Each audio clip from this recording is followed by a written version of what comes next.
So a lot of you guys were asking for an update on my E46. So in this video of the E46 vlog series, I'm going to give you an update on my tires. So this is one of those few times when you have to change the tire, not because of the tread wear, but because of how they have aged. So when the project E46 started, if you remember, I was initially running on a 17-inch setup.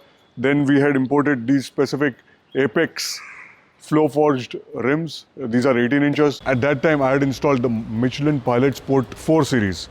It's been 8 years I have been running the Michelins, and this is the state they were in. Absolutely terrible. I have not driven more than 3,000 kilometers in the past 8 years. So as I say, this is not tread wear related, but it is wear related to age. So the tire which I have selected from the Continental series is the Premium Contact 6.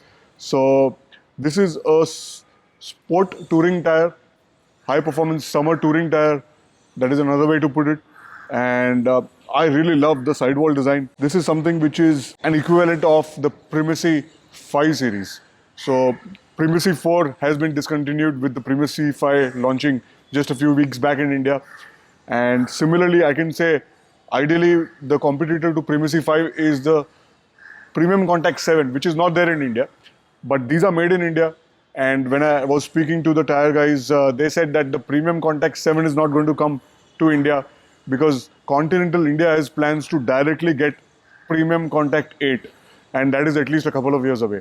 So the tire size I've selected is 245/40 R18. So this is the same tire size as the previous Michelins. Yes, it is a square setup, 245/40 all around.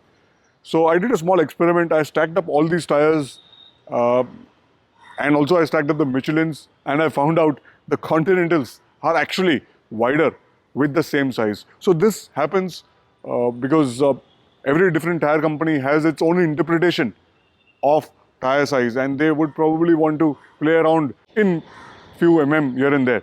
So I found out that these Continentals are wider. And on that note, thank you for watching, and I will see you in the next one.